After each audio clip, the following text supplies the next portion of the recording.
नमस्कार मित्रहो, पुन्हा एकदा स्वागत एका नवीन व्हिडिओमध्ये। आज आपण पुन्हा त्याच ठिकाणी आलो आहोत, ते म्हणजे इंदापूर बायपासचं जे ठिकाण आहे, आपण त्या ठिकाणावर आपण आहोत। आणि आता मी आलो आहे आंबेतवरून आणि पुढे आपण चाललो आहे मुंबईकडे। तर आतापर्यंत आपण मुंबईपासून इंदापूरपर्यंत रस्त्याची अवस्था, मुंबई गोवा हायवेची कशी आहे ती पाहत होतो। तर मला विचार आला की आपण इंदापूरपासून मुंबईला जाण्यासाठी जो रस्ता आहे, कारण त्या मार्गिकेचं अजून कॉन्क्रिटीकरण पूर्ण सुरुवातसुद्धा झालेली नाही आहे, मध्ये मध्ये कॉन्क्रिटीकरण झालेलं आहे, ते तुम्हाला दाखवेन। आणि सध्याची जी अवस्था आहे मुंबई गोवा हायवे इंदापूर ते पनवेल जी परिस्थिती आहे, ती परिस्थिती मी तुम्हाला आता दाखवणार आहे। तर व्हिडिओ शेवटपर्यंत नक्की पहा। तर आता आपण इंदापूरहून आपला प्रवास सुरू करत आहोत। जोपर्यंत कॉन्क्रिटीकरणाचं काम झालेलं आहे ते मी दाखवेन आणि कॉन्क्रिटीकरणाचं काम जिथे नाही झालेलं ते सुद्धा दाखवेन।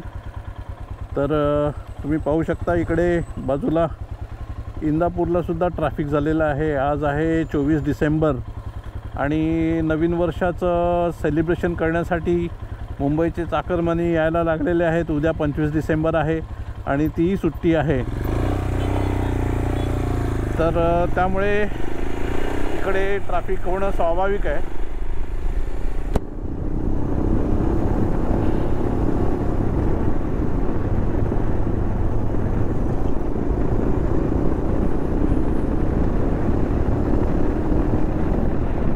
हे नवीनच कॉन्क्रिटीकरणाचं काम झालेलं आहे आणि उजव्या बाजूचं सुद्धा कॉन्क्रिटीकरण पूर्ण झालेलं आहे।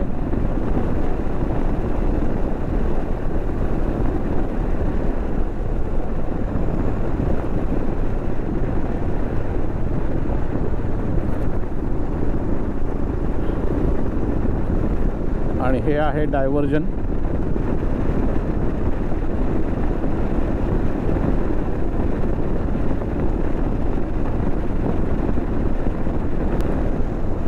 उजव्या बाजूला तिकडे तुम्ही पाहू शकता ते सुद्धा काम झालेलं आहे, फक्त इथे मध्ये थोडंसं एक पॅच राहिलेलं आहे, त्याचं काम आता पूर्ण होईल आणि मग पुन्हा तो रस्ता सुद्धा सुरू होईल। हे गावापासून थोडं पुढे आलं की हे डायव्हर्जन पुन्हा आलेलं आहे आणि ते सिंगल लेन आहे, त्याचंही काम पूर्ण बाकी आहे। आणि इथे असे हे पेवर ब्लॉक्स टाकलेले आहेत आणि पेवर ब्लॉक्स जिथे जिथे टाकलेले आहेत तिथे तिथे रस्ता वर खाली आहे।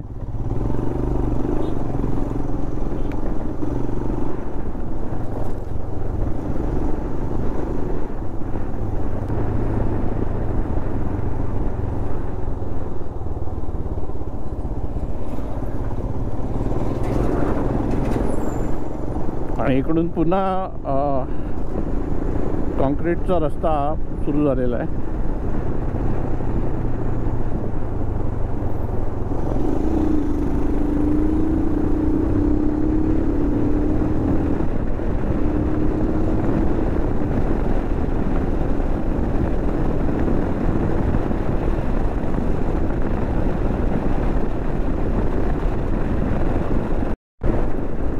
हे मध्ये असे पॅच का सोडलेले आहेत, मला प्रश्न पडलेला आहे। कारण गाडी जवळजवळ 70-80च्या स्पीडवर असते आणि अचानक असा एक पॅच येतो आणि तो पण असा खाली आहे पटकन।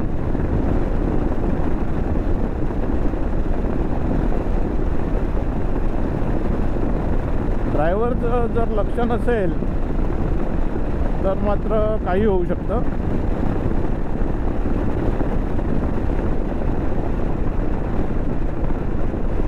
आणि हा साधारण 1-1.5 किलोमीटरचा रस्ता संपल्यानंतर पुन्हा डायव्हर्जन आहे।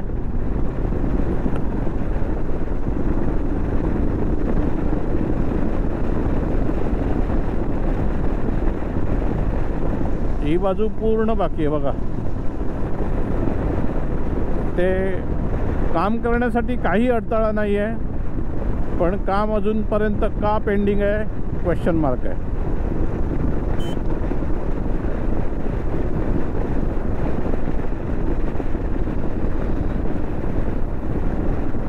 हा खरं तर सबवे आहे.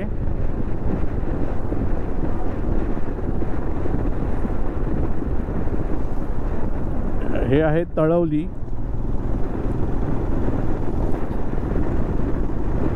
काम करण्यासाठी काही अडचण नाही आहे, पूर्ण रस्ता मोकळा आहे. पण अजूनही कामाला सुरुवात पण नाही आहे. ही जी कामं आहेत ना, जिथे काहीच अडथळा नाही आहे, ती जरी कामं पूर्ण केली तरी पण बराच फरक पडेल. तळवली ते जवळजवळ कोलाड हा पॅच आहे ना, हा पॅच मला वाटतं 10-12 वर्ष झाली हा असाच आहे. याच्यावरती पावसाळ्यामध्ये अशा प्रकारचे खड्डे पडतात की तुम्ही गाडी चालूच शकत नाही.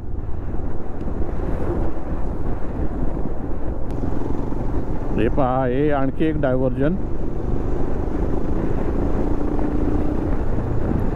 हा पूर्ण परिसर मोकळा आहे बघा. इथे काम करायला काय प्रॉब्लेम आहे. आपले केंद्रीय मंत्री नितीन गडकरी साहेब यांनी संपूर्ण कोकणवासियांना अगदी 100% खात्री दिली होती की डिसेंबर 23 पर्यंत मुंबई गोवा हायवे अगदी पनवेलपासून गोव्यापर्यंत पूर्ण झालेला असेल. आणि बघा परिस्थिती. मला तर वाटतं आणखी पुढचे 10 वर्ष तुम्हाला अशीच वाट बघायला लावणार आहे. ते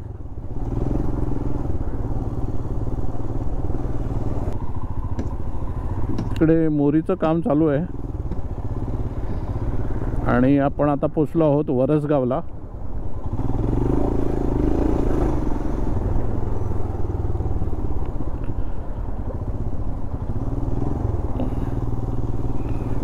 आणि इथे सुद्धा या रस्त्याचं बघा, फक्त खड्डे भरून त्याला पॅच केलेले आहेत.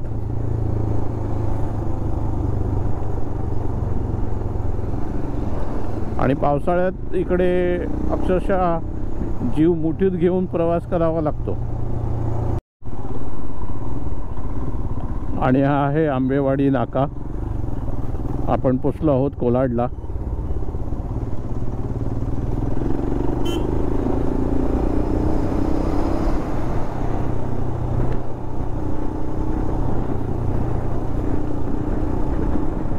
इकडची परिस्थिती सुद्धा जैसे थे आहे. वर्षानुवर्ष तसाच रस्ता आहे. आणि आहे कोकण रेल्वेचा ब्रिज.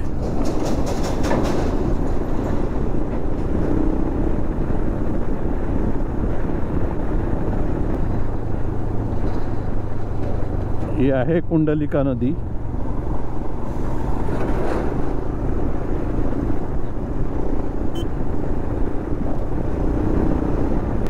आणि इथे पुन्हा डायव्हर्जन.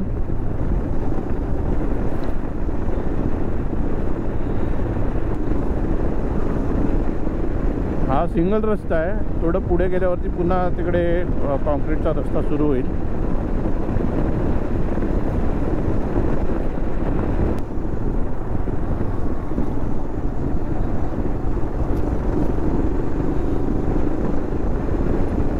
हा इथे पुन्हा कॉन्क्रीटचा रस्ता सुरू झाला.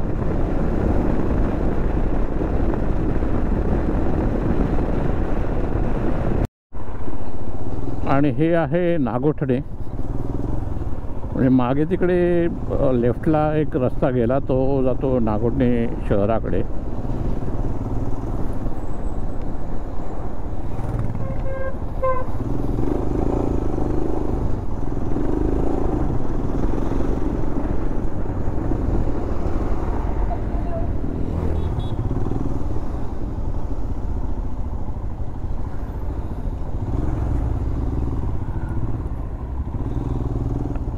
आणि हा परिसर सुद्धा असाच ट्रॅफिकचा झोन असलेला परिसर आहे. इथे नेहमीच ट्रॅफिक लागतं.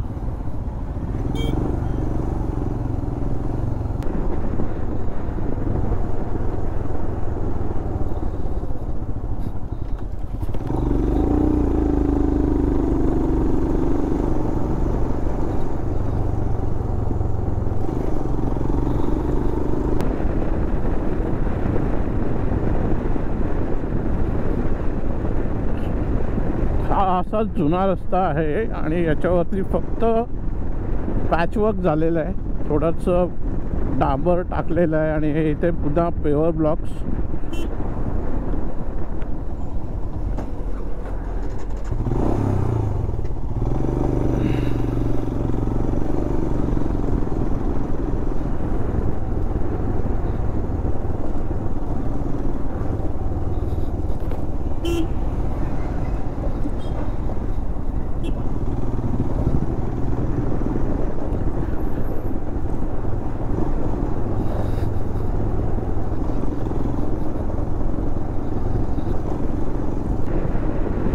तो जो समोर त्या बाजूला जाणारा जो रस्ता आहे तो नागोठणे शहराकडे जातो आणि तिकडून आपल्याला अलिबागच्या दिशेने सुद्धा जाता येतं.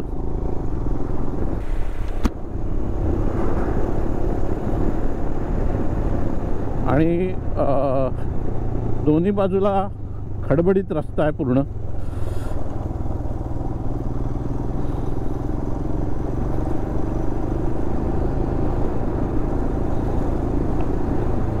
अतिशय वाईट परिस्थिती आहे रस्त्याची दोन्ही बाजूला.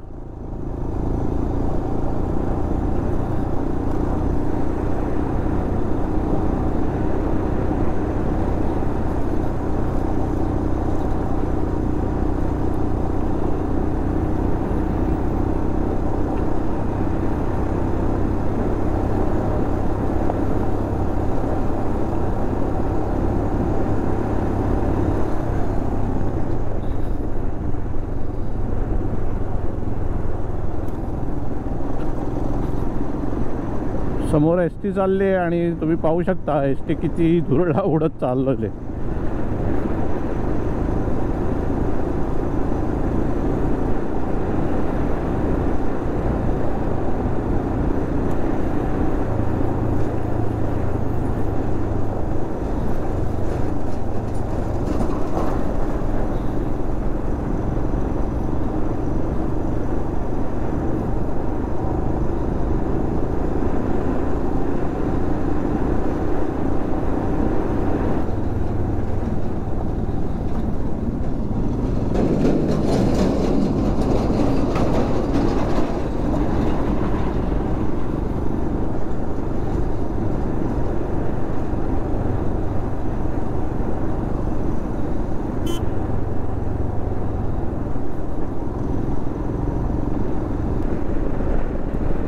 हा तुम्हाला रस्ता कॉन्क्रीटचा दिसत असेल कदाचित, पण हा कॉन्क्रीटचा रस्ता नाही आहे. याच्यावरती फक्त कॉन्क्रीटचं मुलामा दिलेलं आहे.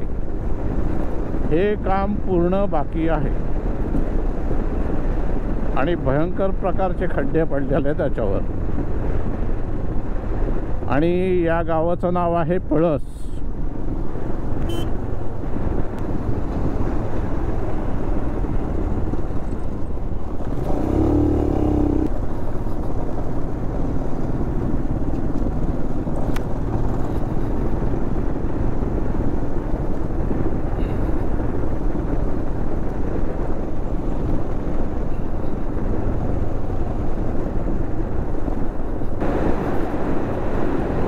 गोप्रोचं स्टॅबिलायझेशन चांगलं असल्यामुळे तुम्हाला एवढं वाटत नसेल, पण खरं सांगतो एवढं व्हायब्रेशन आहे आणि एवढे खड्डे आहेत रस्त्याला की मी शब्दात वर्णन नाही करू शकत.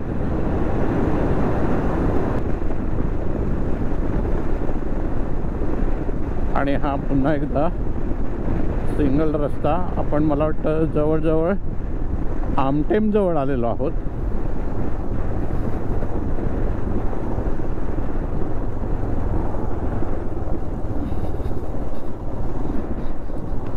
हे आहे कोलेटी.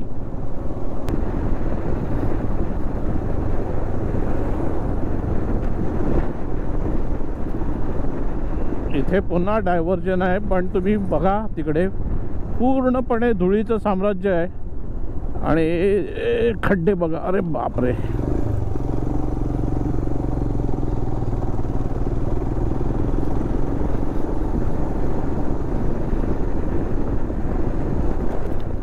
Oh. हो.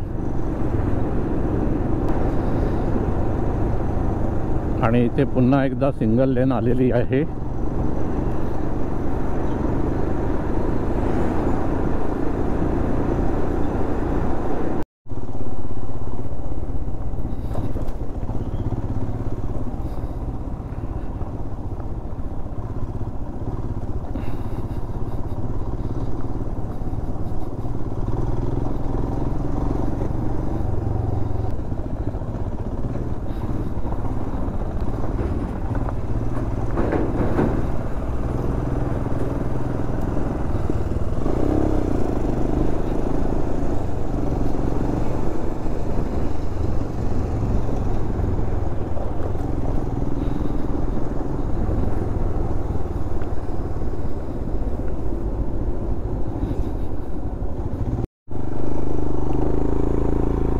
हे आहे खारडोंबी बसस्थानक, खारडोंबी गाव. आणि या इकडे दोन्ही बाजूला स्पीड ब्रेकर लावलेला आहे.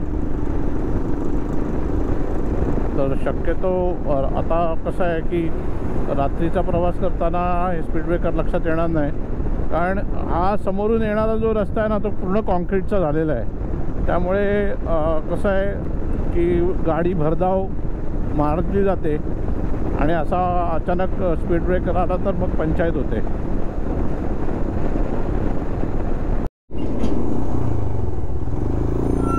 हे आहे गडब आणि गडबला सुरुवातीपासूनच स्पीड ब्रेकर्स आहेत.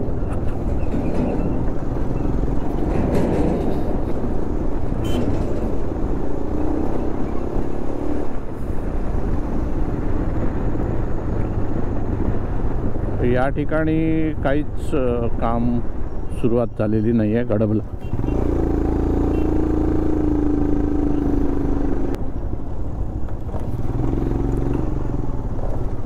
आणि इथून पुन्हा कॉन्क्रीटचा रस्ता आहे.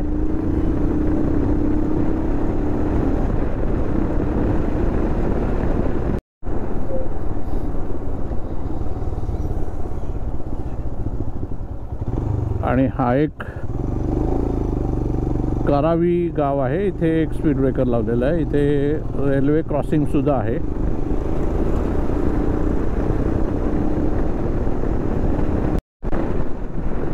आणि आपण पोचलो आहोत डोलवी गावाजवळ. हे डोलवी गाव जे आहे ते आहे वडखळ नाका जो आहे तो वडखळ नाकाचा बायपास हा ओव्हरब्रिज आहे. डोलवीला आपण खालून ब्रिज न घेता जर खालून गेलो तर वडखळ नाक्याकडे जाता येतं. आणि डाव्या बाजूला ते कॉन्क्रिटीकरणाचं काम चालू आहे. त्यामुळे फक्त एक साईडच चालू केलेली आहे वाहतुकीसाठी.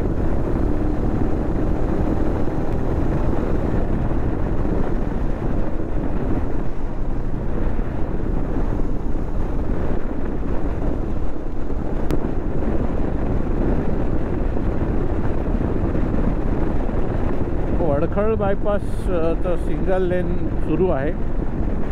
डाव्या बाजूला पाहू शकता तुम्ही काम झालेलं आहे.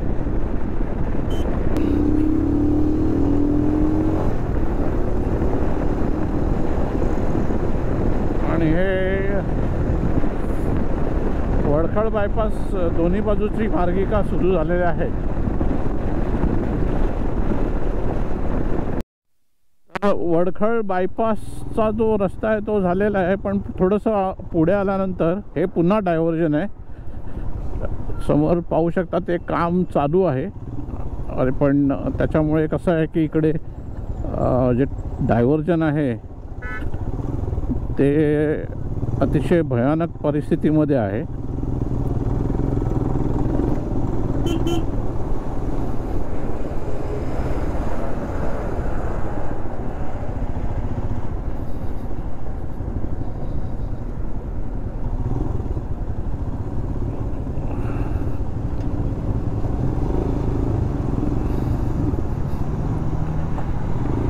जर यांना डायव्हर्जन द्यायचं असेल तर मग जो डायव्हर्जन दिलेला रस्ता आहे तो अगोदर चांगल्या स्थितीत बनवा आणि त्याच्यानंतर डायव्हर्जन द्या.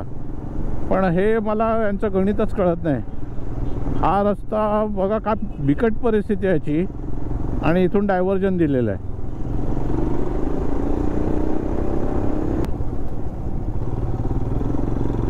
रामवाडीपर्यंत हा रस्ता भयानक आहे.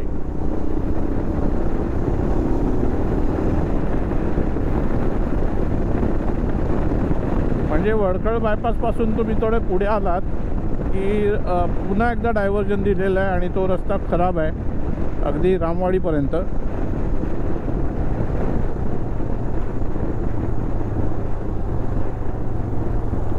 आणि पुन्हा एकदा कॉन्क्रीटचा रस्ता संपून खडबडीत रस्ता सुरू झालेला आहे.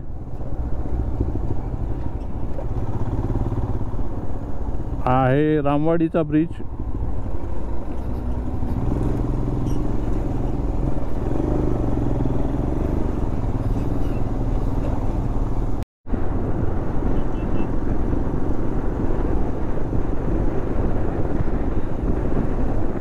आंबिवलीपासून पुढे गोविर्ले आणि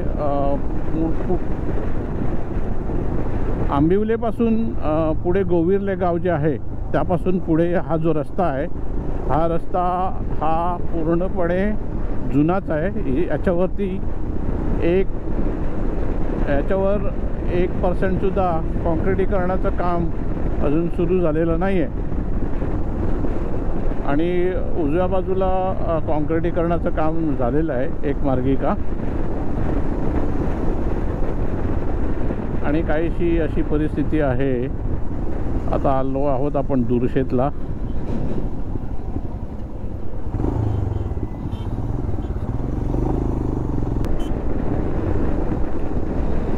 आणि हे गाव आहे जिते.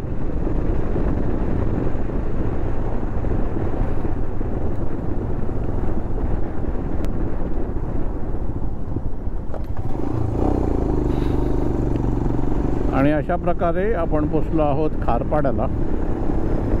आणि इथून थोडंसं पुढे गेल्यावरती तो खारपाड्याचा ब्रिज आहे. खारपाड्याचा कमानी ब्रिज तुम्हाला मी दाखवतो. इथून दिसत असेल तर या रस्त्याचं काम चालू होतं म्हणून हा बंद होता. हां, खारपाड्याचा तो तिकडे बघा कमानी ब्रिज आता दिसेल तुम्हाला. हा बघा हा आहे कमानी ब्रिज लेफ्टला माझ्या. लँडमार्क होता तो, पण आता हे ब्रिज झाल्यामुळे तो तिकडचा रस्ता बंद झालेला आहे. रस्ता पूर्ण झालेला नाही आहे पण टोलनाका मात्र आधीच रेडी आहे.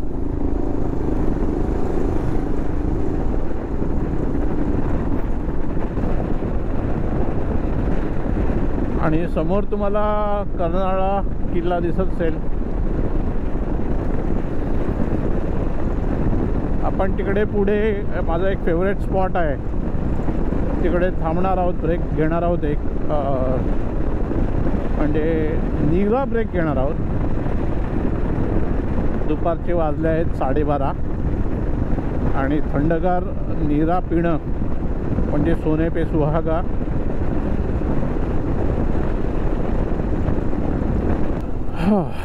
तर आपण आता माझ्या फेवरेट ठिकाणी पोचलेलो आहोत. फेवरेट ब्रेक म्हणजे या ठिकाणी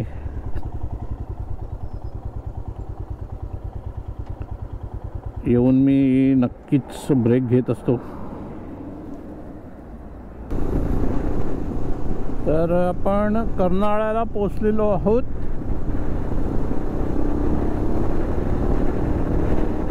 आणि हे आहे कर्नाळा पक्षी अभयारण्य.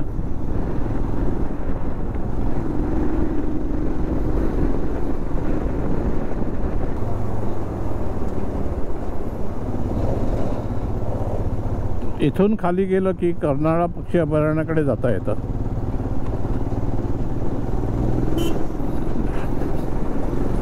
आणि हे असे हेवी लोडेड गाड्या असतात ना, त्याच्यामुळे थोडं इथे ट्रॅफिक असतं.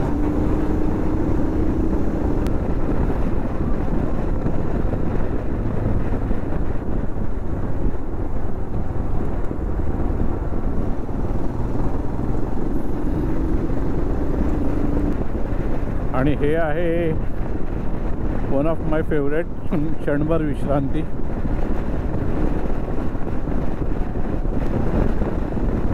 तर मित्रहो, पूर्ण पनवेलपर्यंत हा असाच पॅचवर्क असलेला रस्ता आहे. म्हणजे या बाजूची जी लेन आहे ती.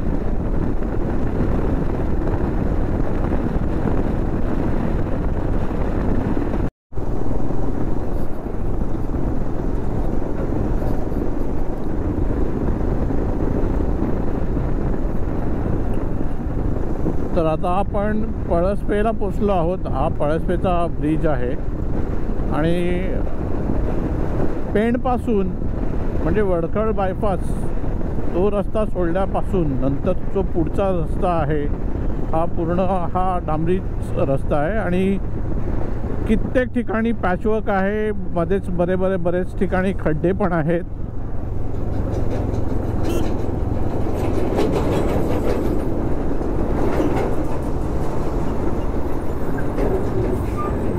हे बघा, हे असे मध्ये बरेच खड्डे आहेत.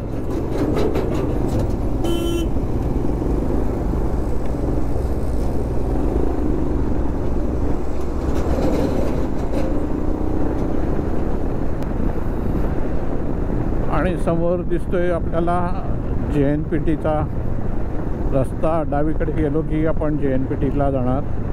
सरळ गेलो की पनवेल शहराकडे.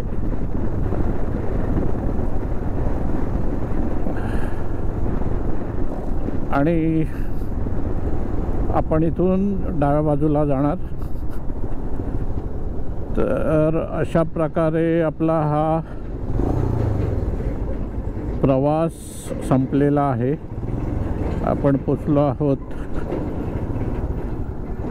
JNPT जंक्शनजवळ. मित्र, आपण पोचलो आहोत JNPT जंक्शनला. आणि इंदापूर ते पनवेल JNPT जंक्शन हा रस्ता कसा होता हा मी तुम्हाला दाखवण्याचा प्रयत्न केला आहे. तुम्हाला या व्हिडिओच्या माध्यमातून पुन्हा एकदा मी आवाहन करतो की शक्यतो हा जो रस्ता आहे मुंबई गोवा हायवे अजून पूर्णत्वास गेलेला नाही आहे. त्याला बरेच वर्ष जाणार आहेत अजून.